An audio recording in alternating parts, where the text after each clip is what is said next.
I've been an ER nurse at St. Luke's Hospital in Phoenix for 7 years now.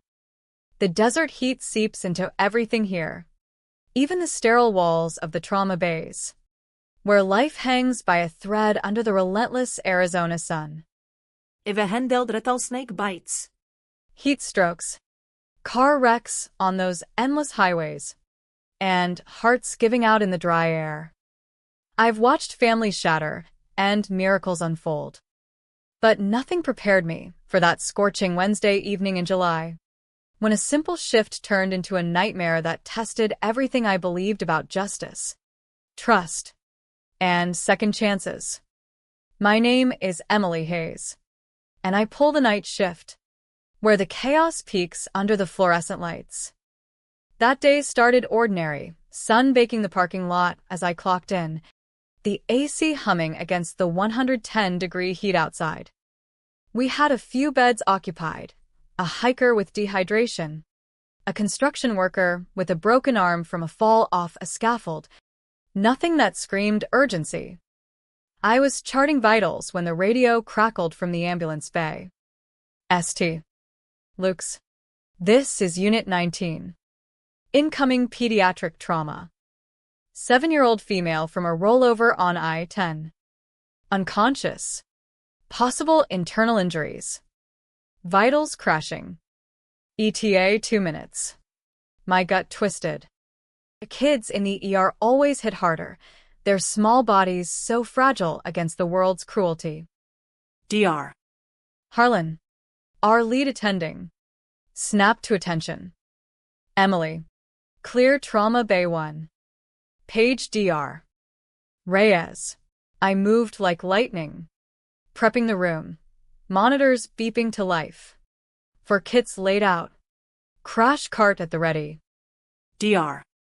Reyes, our top trauma surgeon, was en route from a consult across town. But Phoenix traffic in rush hour could turn minutes into an eternity. The doors slammed open, paramedics rushing in a tiny form strapped to the gurney. The girl, Sophie Miller, we'd learn later, lay pale as the desert sand, her blonde hair matted with blood, chest rising in shallow gasps. Trailing them was her mother, Karen. 30s. Dust-streaked jeans and a tank top soaked in sweat and blood, her face a mask of raw terror. Sophie. Oh God. My baby. Security stepped in gently, holding her back as she clawed the air. Mom. Let the team work. I shoved down the rising panic, focusing on the handover. BP 75-45. Dropping fast. Tachycardic at 150. Shallow resps. GCS 5. Suspected abdominal trauma from the impact, seatbelt sign across her belly. DR. Harlan pressed his hands to her midsection. Sophie didn't flinch. Ultrasound. Now. I rolled it over, and the screen lit up with a horror, dark fluid flooding her abdomen. Massive bleed. Likely splenic rupture. She needs the Orstat. DR. Reyes was stuck in gridlock, a semi-truck jackknifed on the freeway. 15 minutes out. Minimum. Harlan's face tightened. Sophie didn't have 15 minutes. We pumped fluids, meds to boost her pressure, but the numbers kept plummeting. 70/40ths. 65/35ths. She's tanking, I muttered, my voice cracking. Harlan shook his head. I'm mad. Not surgical. I can't do a laparotomy here. Our residents were green. Handlingsbrains. Not this. No one else could step in. Karen pounded on the glass door, her cries echoing. Please, save her. She's all I have. I glanced at Sophie's tiny hand, cold in mine, and felt the weight of helplessness crush me. We were out of time, out of options. That's when a quiet voice cut through from the shadows. I can stop the bleed. By her time. I turned. There stood Marcus Reed, our night custodian. late 50s, salt and pepper hair under a faded cap, lines etched deep from years under the sun. He'd been with us 2 years. Always polite, mopping floors with a quiet efficiency that made him blend into the walls. I nodded hello in the halls. But that was it. Marcus, Harlan said, firm but kind. Not now. Clear the room. But Marcus didn't budge. His eyes locked on Sophie. Splenic laceration. Grade 3 or 4. Hemoperitoneum. Clamp the hilum. Stabilis tireis arives. The room froze. How did a janitor know those terms? How? I started. Evehendeld vers. Trust me, or she dies. Harlan's eyes narrowed. You're not medical staff. Marcus met his gaze steadily. No. But I was. The monitors wailed, BP 6030. Karen's sobs grew frantic.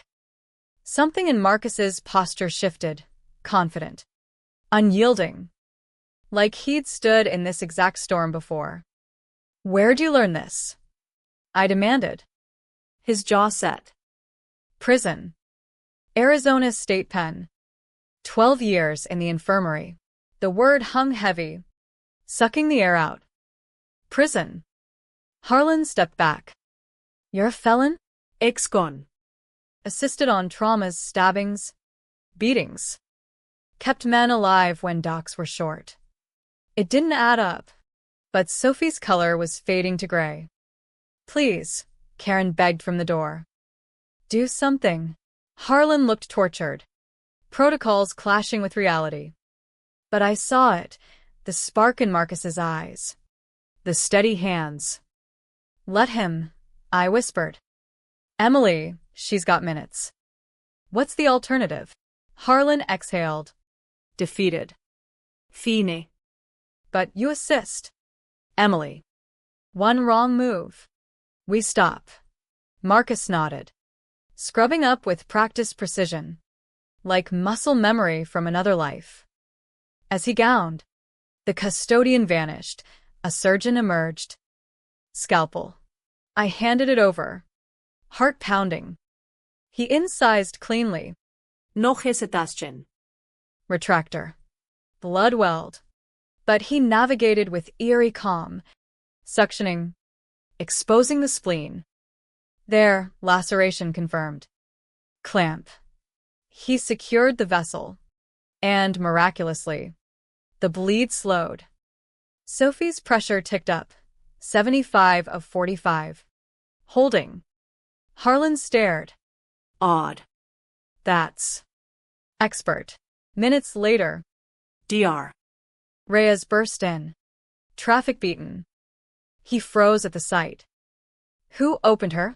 We all pointed to Marcus. Stepping back now. Reyes examined the work.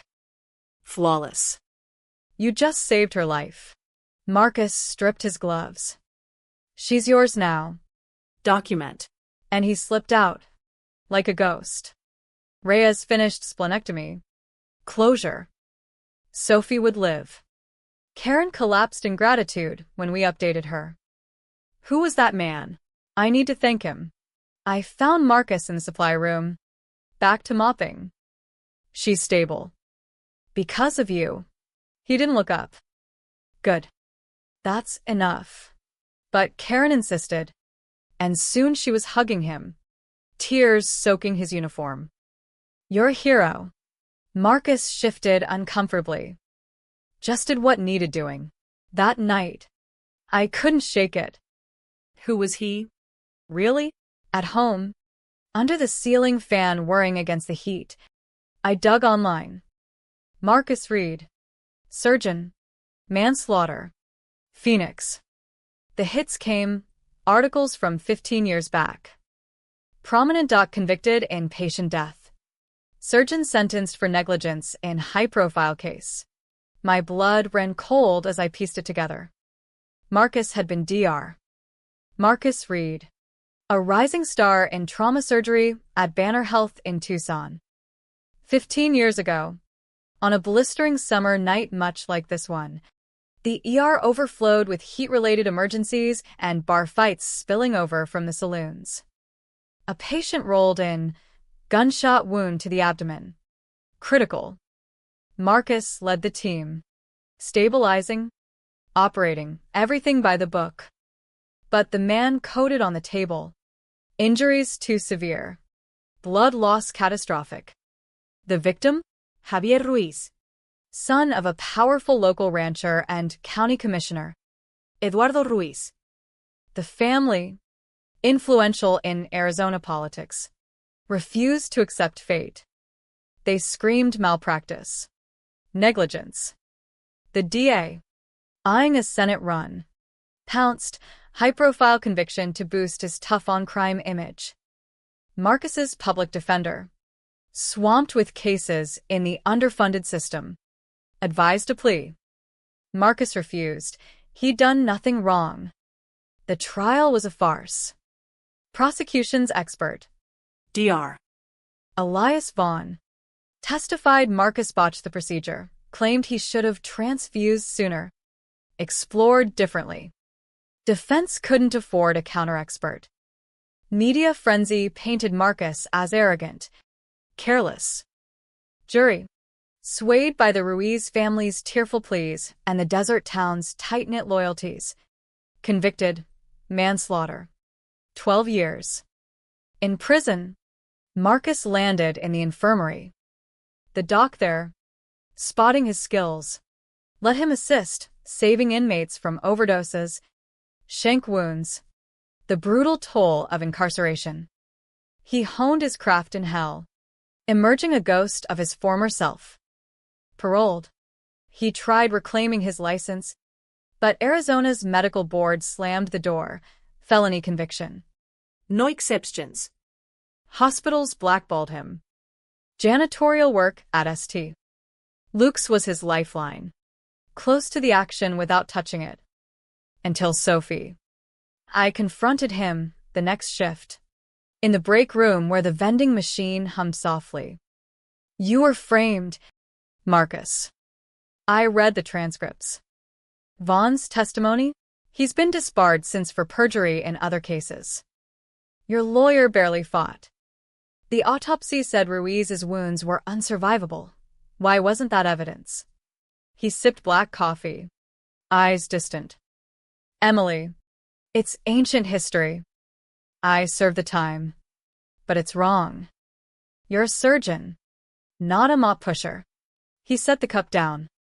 Wrong doesn't always get fixed. I help where I can. Quietly. That's when Dr. Harlan entered. Face grim. Marcus. Admin wants you. Word got out about last night. My stomach nodded. We marched to the executive suite, where Administrator Victoria Lang sat behind a sleek desk, the Phoenix skyline glittering through the window. Lang, Sharp-suited and no-nonsense, steepled her fingers. Mr. Reed, you performed an unauthorized procedure. You're unlicensed. A felon. This exposes us to lawsuits. Board investigations. Marcus stood tall. I stabilized a child. She'd be dead otherwise. Dr. Reyes jumped in. His work was impeccable. I'd stake my reputation on it. Harlan nodded. We had no choice. Lang pulled his file.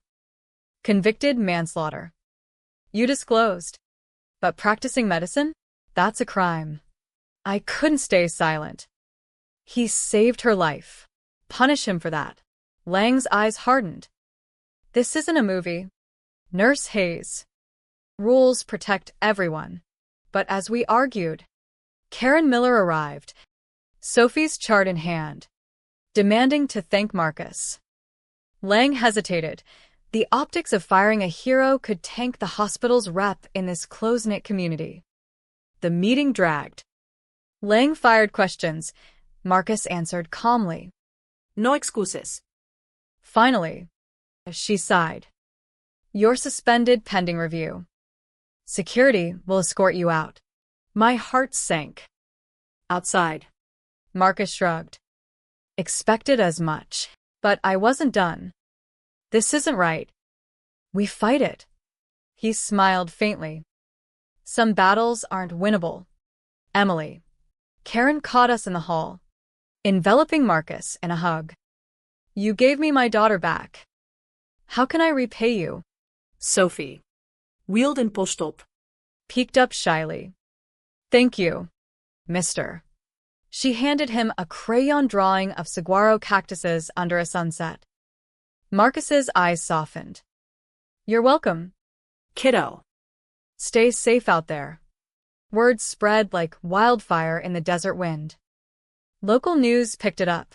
Phoenix janitor's daring save, but dark past haunts hero. Reporters swarmed, digging into Marcus's conviction. A reporter from the Arizona Republic Mia Torres.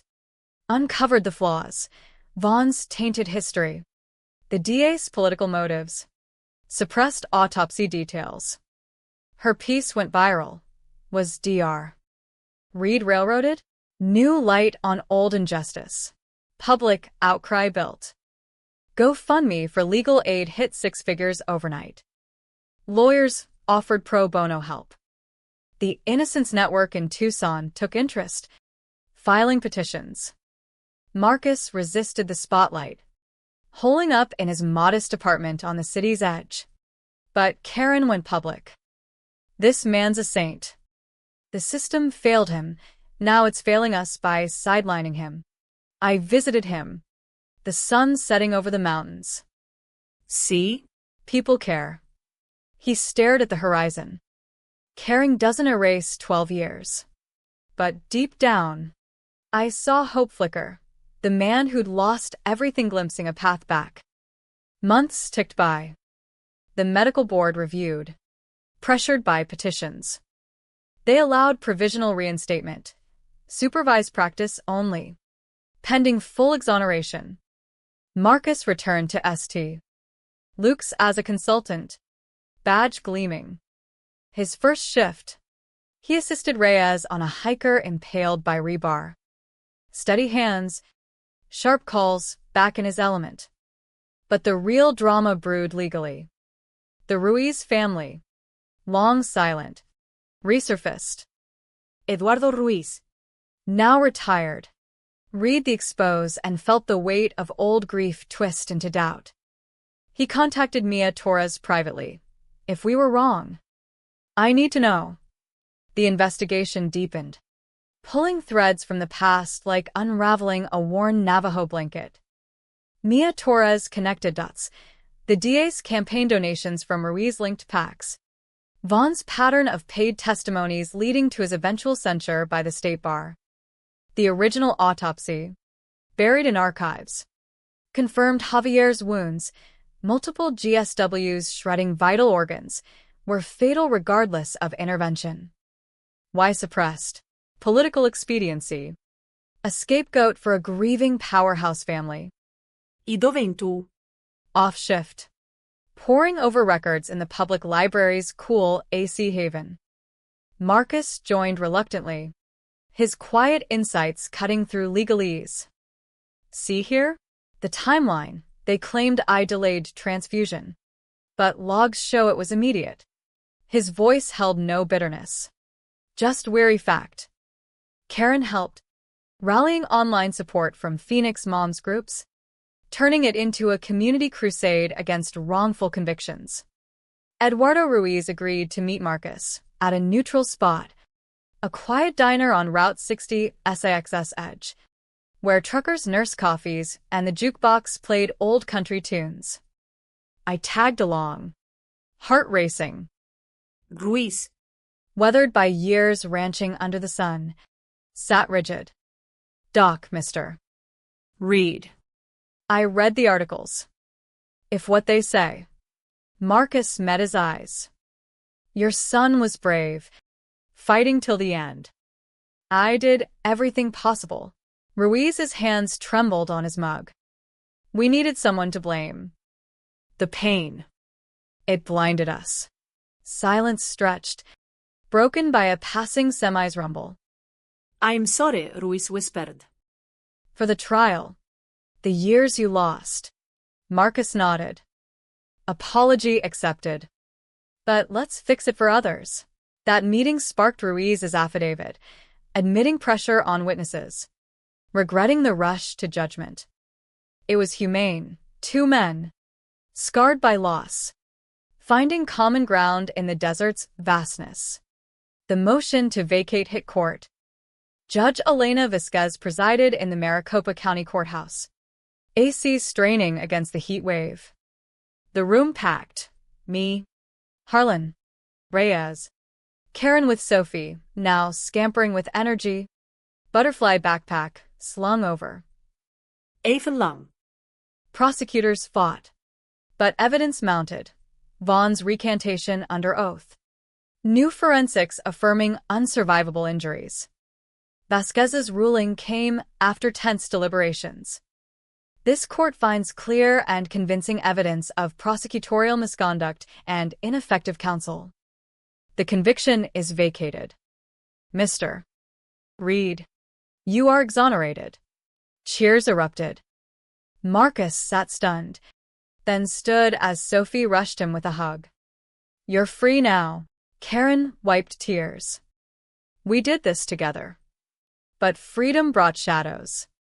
Media frenzy intensified, national outlets picking up the Desert Doc's redemption. Marcus shunned interviews. But I convinced him for one local spot. It's not about me. It's about reforming the system, better public defenders, oversight on experts. His humility shone, turning revenge on injustice into quiet advocacy. Back at St. Luke's, Marcus thrived under supervision, mentoring residents with patient wisdom. One night, a migrant worker came in, Gutted by farm machinery. Marcus guided the team, his calls precise, saving the man. Reyes clapped his shoulder. You're irreplaceable. Marcus smiled faintly, just paying it forward. Yet doubts lingered. Marcus confided over late-night cafeteria tacos. Emily, what if I mess up? The weight. I squeezed his hand. You won't. You've carried heavier. His motive clear. Redemption not through vengeance, but healing. The lesson whispered. Forgiveness mends where rage fractures. As months passed, Arizona's legislature, spurred by the case, passed reforms, funding for innocence clinics, caps on expert fees. Ruiz testified in support, honoring his son by preventing future wrongs. Marcus spoke at a rally. Voice steady, second chances aren't given, they're earned through truth. Sophie's recovery mirrored it all. At her checkup, she chattered about wanting to be a doctor like Mr. Marcus. Karen beamed. You inspired her. Marcus knelt. Study hard. Kid. The world needs more healers. One evening, as the sun dipped behind the Superstition Mountains, painting the sky in fiery hues, Marcus and I walked the hospital grounds. Thank you, Emily, for believing. I shrugged. You made it easy. The drama had ebbed, leaving a humane glow. Proof that even in the harsh West, mercy triumphs. Life settled into a new rhythm.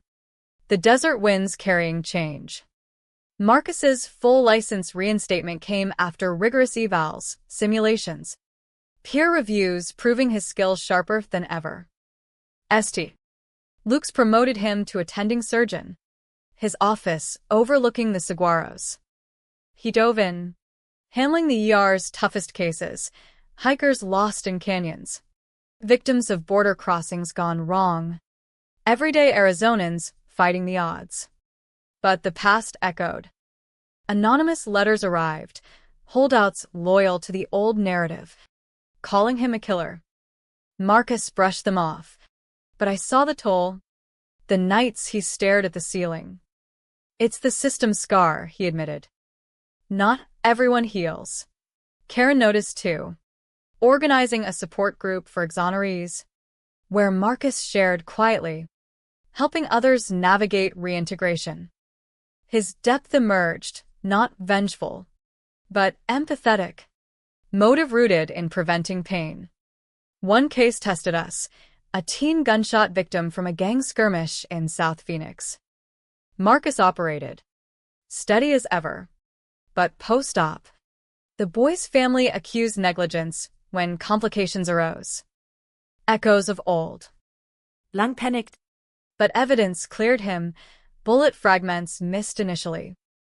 The family, seeing parallels to Ruiz, apologized. Marcus visited the boy. Fight through it. There's life beyond this. The kid recovered, later crediting Marcus for his turnaround. Drama peaked when the original DA, now a lobbyist, faced ethics probes from Mia's follow-ups. No revenge from Marcus, he declined to sue, instead channeling energy into clinics for underserved desert communities. Justice isn't payback, he told me. It's balance. Sophie embodied the lesson. At 8 now, she shadowed Marcus on Bring Your Kid days, wide-eyed at the oar. Why'd you help me? She asked once. He smiled. Because everyone deserves a chance. Light. Profound, teaching forgiveness over fury. As the story faded from headlines, personal bonds strengthened. Karen and I became friends, sharing barbecues under starry skies. Marcus joined, grilling steaks, his laughter rare but genuine.